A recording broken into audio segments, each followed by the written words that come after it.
James Farr, live from Pasadena Media Studios. Get ready for more piercing and provocative. Conversation Live starts now.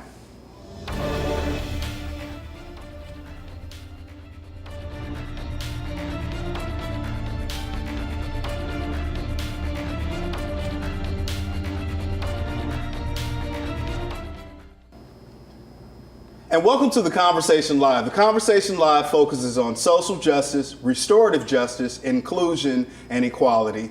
Joining me live is Allison Henry, an organizer with the Pasadena Tenants Union.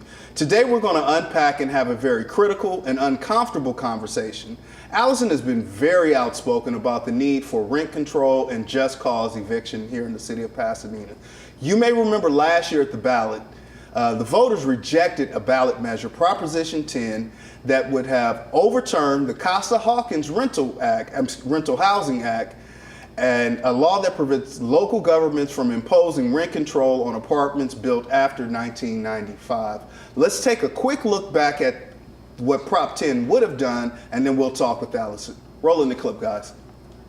Hey everyone, I'm Matt. I'm the data and housing reporter here at Cal Matters, and today I'm going to explain Prop 10, the local rent control initiative, in less than a minute. First, let me take you back to 1995. TLC was on the radio, everybody had AOL. California passed this law called Costa-Hawkins, named for these two dudes. It bans any city from expanding rent control. The law says cities, you can't put rent control on units built after 1995. You can't put rent control on single-family homes.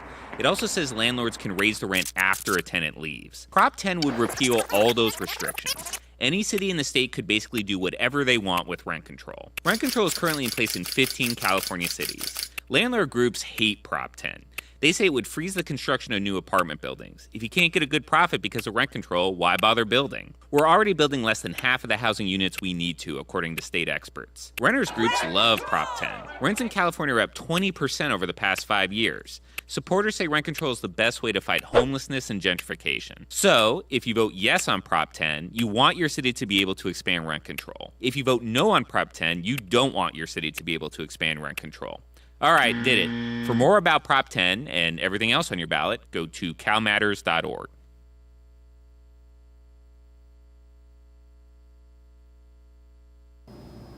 And welcome back. Allison, thank you so much for joining me and taking time. I mean, you're no stranger to the Conversation Live. We just realized a little bit earlier, we've done this dance almost a year ago. And some of these issues are still on the table. Right. You know, this time last year, the Pasadena Tenants Union was out gathering signatures for a ballot initiative this past November, but unfortunately, it failed. You guys were able to get almost 10,000 signatures? Just over, yeah. It didn't qualify for the ballot, but it was an amazing effort by a very grassroots group of people who took time out of their lives, busy lives, to march and get signatures and do the very basic of the democratic process and getting your fellow city citizens to sign the petition. So we needed 13,000 for our charter amendment. We had opted for a charter amendment to really preserve the integrity of the voters' intention. With a city ordinance, though the signature requirement is lower, it's a little easier for the city council to manipulate that, if we think of the fair wage ordinance, for example. Mm-hmm. But it was a good effort, and we'll be coming back. This isn't the end of the conversation. No, there's definitely some more work to be done. So, Allison, today, we're going to talk about, the need for rent control or the lack thereof rent control. We also want to talk with you about the city council and what some of their positions are, and you've had some conversation with them. If we have some time, we'll talk about the school district and how that's impacting. We're definitely going to talk about that G word, gentrification. But first thing I want to know is, how hard is the lack of rent control hitting people or impacting people right here in the city? It's tremendous because, and typically it's rent control and just cause. So it's a cap on the rent increases and the protection of needing to have a reason to throw someone out of an apartment, like non-payment of rent, destruction of property. So currently anyone in Pasadena can get a 60-day notice, and it happens. It happens if a building changes hands from maybe parent to child or is sold. And the rent increases are coming. What kind of increases are you hearing about people? Because I know in Inglewood, the mayor saw the need to put an emergency freeze on rent controls. Because some people were seeing increases of like 130%. What kind of increases are people seeing here in Pasadena? So it obviously depends on what they're paying for rent, but I mean anything from, just give you percentages, 12% to 50%, and that looks like for some people anywhere from $250 to $650. And that's per month? Per month. Mm-hmm. And a lot of it was this idea that you need to reset the market. So I know in my apartment building, we got the lowest numerical increase of $250, but it was 20% of the rent. But everyone else got between $550 and $650 rent increases. It turned over the building, but yeah, that was the expectation that in 60 days, that gap is going to be closed by the tenant. And so what happens to those people who now can't afford the new rents? Do they find somewhere else in the city? Or do they move outside of the city? All of the above. So we found, particularly while canvassing, and then tenants in crisis who come to Pasadena Tenants Union, they wind up on family or friends' couches. The big pinch is usually if the kid's in the school district and it's mid-year. So lots of families sleeping in other families' houses or friends' houses. There are some folks living in their cars. I know I had a neighbor who actually lived in the back storage space for 2 months until he got somewhere else to stay. And then they're leaving Pasadena, right? Going anywhere out of Pasadena or even the LA Basin, San Bernardino, Riverside counties, though they've got really stark rent increases as well, with lower wages typically. We're seeing a lot of people, and we're seeing a lot of people leave the state. Well, there seems to be some relief on the way. There's a new assembly bill proposed by David Chu out of San Francisco, and it's Assembly Bill 1482, which is a statewide initiative that would essentially affect cities like Pasadena and kind of cap off what the increases can be on rent. What are your thoughts about Assembly Bill, the Assembly Bill? It's definitely a great start because it acknowledges that there are increases that outpace people's wages and significantly outpace inflation that have economic detriment. But I think the cap is still a little too high. Mm-hmm. The state of Oregon recently passed a similar law, and while it's a great first step, if you think about 7% plus CPI, that's almost 10%. That's what the Oregon law was. I mean, when was the last time anyone got a pay increase of 10%? So in that regard, it's still high. But I'm very appreciative at all levels of the state that this conversation is being given greater weight because... Now, what do you say, looking at the other side of it, housing is a human rights issue. I would agree with you there. But, I'd like to live in a glass house by the beach. I can't afford to. Right. Why do people have a right to stay in a city? If the market is adjusting and an owner of a building wants to maximize their profit, why should they be allowed to the landlords to be kind of handcuffed in that way? Is that the government's job? I think if you look at housing as just another commodity, that would be the mindset you may have. But housing isn't like any other commodity. It's not like soda or hamburgers where you can substitute, you can swap out. Also, when I think about Pasadena or Inglewood, as we were talking before, there are a lot of people who they stuck through the hard times. They are the stable part of the sidewalk that helped the landowner increase value. So there's equity in that arrangement. To only put profit as the driving force with housing is highly problematic. We haven't even built enough. I mean, and think of it in your own transactions. If someone's only motivated by money, Do you trust them? And I don't mean for this to be a naive discussion, but if only left to the market's okay with homelessness. It's called an externality. There are lots of things going on for a landowner to make a high profit and cause chaos all around. But also, I would say, in the state of California, it's a very, while tenants have rights that we need to improve upon, property owners have actually something called a fair right of return. It actually guarantees a fair return on your investment. It's one of the few business models that's actually insured by California state law. So I would remind, landowners, business owners, if your motivation is fast profit, double-digit profits, housing is probably not the best business model for you. Let me check in. You're watching The Conversation Live. The Conversation Live focuses on social justice, restorative justice, inclusion, and equality. My guest today is Allison Henry, who is an organizer with the Pasadena Tenants Union. And we're trying to understand some recent legislation that has been opposed, AB 1382. I also want to talk about what's happening here locally in the city of Pasadena. Allison has been pretty vocal and recently had an opportunity to speak during the public comments at a city council meeting where the council was taking up a new ordinance for relocation, and it has to do with this rental market. Let's go ahead and roll in a clip of Allison and her remarks at the city council, and then we'll jump back over into the conversation. I'm Allison Henry. I'm a tenant activist here in Pasadena. I have with me something that might change your appetite, Mr. Tornek. Maybe you're like my nephew and he's terrible with eating his vegetables. Doesn't matter the appetite you guys have for rent control on the council. These are petitions that we got signed during our campaign. On this table, there are petitions with more than 10,000 signatures. And I've often seen laughs of derision and eye rolling when I've made this point, but it's true. 6,600 of these were verified by a sister organization. Over 6,000 signatures here. Several hundred here.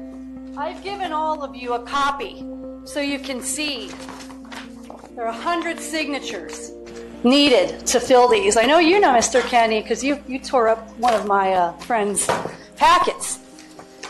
There is an appetite in this city for more than what you are offering.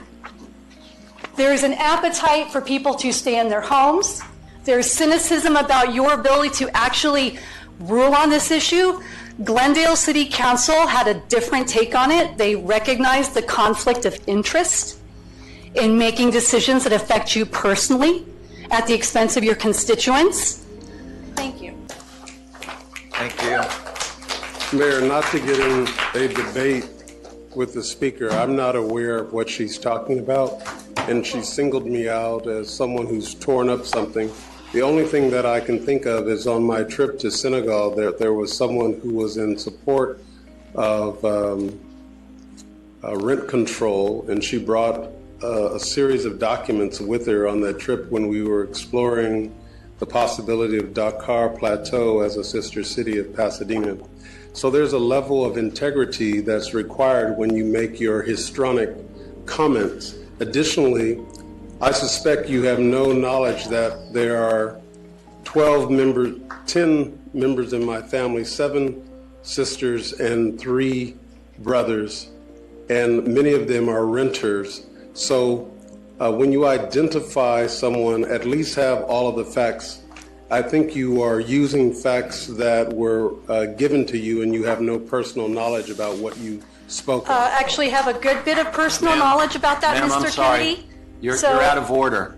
I'm happy This to is have not- this this is not a- conversation, but don't you call me debate. a liar. Histrionic comments, Allison? Yeah, nice, right? It's a little old-fashioned. It's one way of putting it. Yeah. Conflict of interest. You seem to feel strongly that members of the council are not in a position to actually legislate this issue. Why do you feel that way? I feel that way for 2 reasons, and they are similar but distant in time. So The first is when I first went to my council member, who's Councilmember Kennedy, with my neighbors when we got our significant rent increase. We had our original paperwork. There were 6 of us there. And when we walked him through the increases, we told him we knew he couldn't run interference between us and the management company, but it was like, this is a story of what's happening. His very first response was, wow, my tenants aren't paying enough. So in that interaction, and then that whole encounter was extremely negative, because he then berated us for being able to afford the rent increases if we could afford them. So it didn't really make a lot of sense. But in that first response, I saw a lack of empathy and self-interest. He thought of himself before he thought about us. And then as we were, various city council meetings listening could he have just kind of like had a revelation that, kind of thinking that he isn't charging his tenant? I mean, I don't have a response from him on that, but. Why would that be your first response to constituents in crisis? So that's the first point. But then as I've gone to city council and listened to the questions that members have asked when the tenant protection ordinance has come up, or when we've had tenants in crisis tell their stories about getting priced out, the questions have always been from the landlord's point of view, never from the tenants. And yet 56% of the city are tenants. Mm-hmm. And that really struck me as, wait a minute. And then there was one particular meeting in October where members of the council who were present said if they had rental property, particularly in Pasadena. I had known it was at least 2, but it sounds like it's 3 or 4. And if you extend that to immediate family, which I would, in jury voir dire, when they ask about are any of your members of family in law enforcement, it includes family. Mm-hmm. And I would extend that with real estate. So I was a little surprised at how many of our city council people are landlords and still use that frame of analysis when posing questions to supposedly speaking in the public's interest. So are you suggesting that they're serving their own personal interests and not looking out for the interests of their constituents, of the residents? They're not asking questions. Are they protecting the interests of landlords, which they just happen to be? Because I know over in Glendale, the California Fair Political Practices Commission actually determined that one of the council members in Glendale needed to recuse himself from a vote because there are potential conflict of interest. So, I mean, is that what you're suggesting, that the council? Yes. So then how do we legislate this then? If the ones who are elected to pass our ordinance and measures here in the city, what would be an alternative solution? Well, I think something like a proper housing department or housing commission made up of citizens. We don't have a housing commission. That would be really, really helpful. Recusing themselves, I mean, the worry, I mean, I would want them to recuse themselves, but I'm not sure if we'd have quorum. Mm-hmm. So that's problematic, and I think it's also a question for all of us in our democracy. Who are we electing? Who's representing? Who are they representing? I mean, I don't think anyone would quarrel with the statement that the council is very pro-developer. Mm-hmm. And we saw that the other night even in the discussion of the historic Y building, of pushing it back to RFPs. So I don't think that is an inflammatory statement. But I think a conflict of interest concern is fair. Yeah, well, you said, we didn't see it in that clip, but you really got after them and told them that how important this is, and if they don't respond or acquiesce, you're going to make it a mission to turn the council over. Yep. You're looking to back candidates. But on that night, they also determined with the new relocation ordinance that they're increasing the relocation compensation to just around $4,100, up from about $3,300. Was that a move to make it easier to just get people on their way, or did you find that there was some empathy in how they approached that to kind of make leaving easier? The increase in funding actually is a reflection of the HUD standards being really low, particularly for this area. So part of that was just a simple attempt to close the gap between what's recognized as the cost of housing and what the true cost of housing is. The staff report, the housing, Bill Wong and his staff, they were the ones who took the input. So the council, I felt the council didn't give our data, because we also presented data before my petition comments about the number of tenants who would be affected or protected by this, in terms of, one of the elements of this remodified ordinance is some of these protections extend to people who have been in their apartments for 10 years. Well, the majority of people haven't been in their apartment for 10 years. So what type of protection is this if it's protecting nobody? I'm appreciative of the city for because all this came out of us bringing tenants to city council in October who had been through eviction court. Mm-hmm. And the city is trying to figure something out. They recognize that long-term tenants are being turned over, but they're not going far enough, and I don't think I don't think our toolkit is as broad as it could be. Let me check in. You're watching The Conversation Live. The Conversation Live focuses on social justice, restorative justice, inclusion, and equality. My guest today is Allison Henry, and she is an organizer with the Pasadena Tenants Union. We're talking about the lack of rent control, the need of rent control, also just cause eviction. We're talking about the city council, and Allison feels there's a conflict of interest that our elected officials are in no position to actually legislate on this issue because of a potential conflict that some of them own property here in the city. Allison, that G word keeps coming up, and I mean, it's a hot word, and I'm talking about gentrification. Yep. Gentrifiers. Yep. Why are you so mad at the gentrifiers? I mean, why is that such an ugly word? I mean, because in all seriousness, and it's not to dismiss and discount what we've discussed earlier, right? But let's face it, anybody moving to Pasadena at this point is a gentrifier. Mm-hmm. The median home is almost $900,000 here in the city. So if you're buying a home here in the city, you're of a certain social, economical level. I don't think it's exclusive to black, white, blue, green, aliens, or dogs, right? It's green, it's right? green, right? What's the issue with gentrifiers, and why are they so villainized? Yeah, I mean, I don't intend to vilify the gentrifiers, but yeah, I hear what you're saying, because it's a wave of money that comes towards a community that crashes down, displaces the community that had the sidewalks, had the places, and wipes them out. I mean, no one is sad when things get better, but it's get better for whom, right?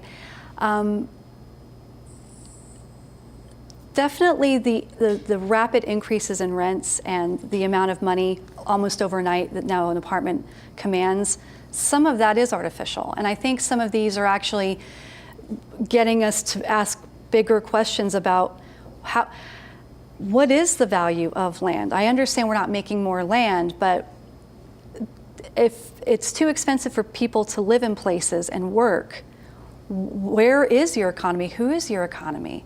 And none of it actually makes any sense. You go down to Koreatown, outside of $2,000 apartments, you walk from the door to the street, and there is a tent between that expensive apartment, and that apartment's not any cheaper because there's a homeless person living in front of it. So when you start to look at it that way, you think, well, why is this happening and communities are turning over?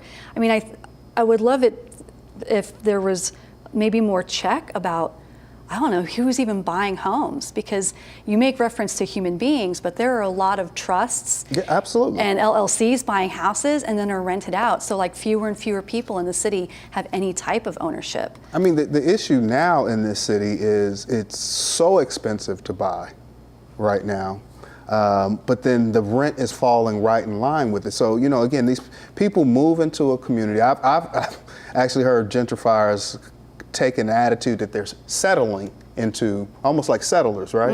And I said, you mean like a colonizer? They said, no, like they're settling in an area, and that the argument is that the area is evolving, right? New people are coming in.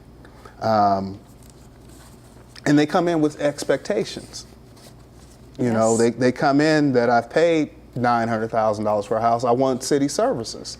So some would argue that when new people come into the area, amenities within the area seem to improve.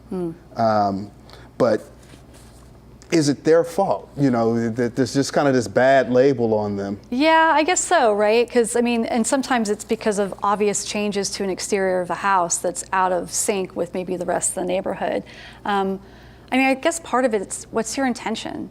Are you coming to be part of the community, or are you coming to profit off of the community? Are you coming to? Well, I'm not talking about corporations, right? That's a whole separate thing. And we do know a lot of corporations are coming into. Yeah.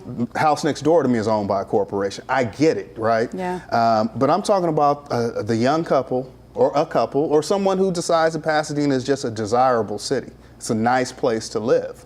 I mean, they're vilified for choosing to come here, and it almost becomes like a NIMBY kind of attitude. You know, we don't want you gentrifying here. Go over there. Well, and you know, you raised an interesting point, because some of that attitude isn't just NIMBYism. There is a Pasadena mindset, right? So it's not necessarily about housing; it's about change.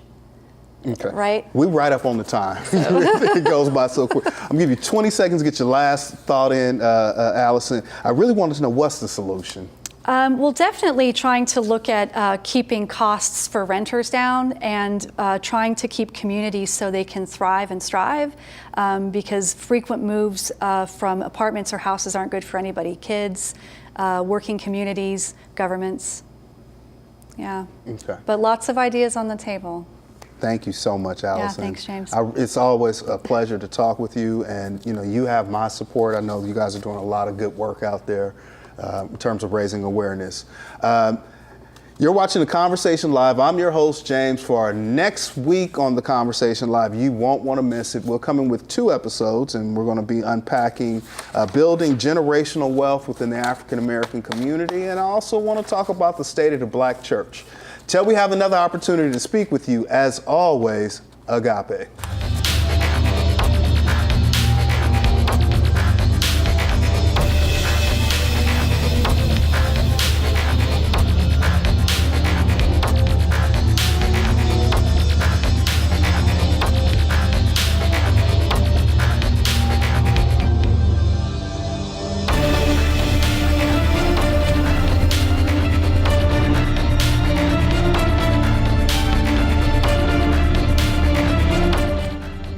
Live is brought to you by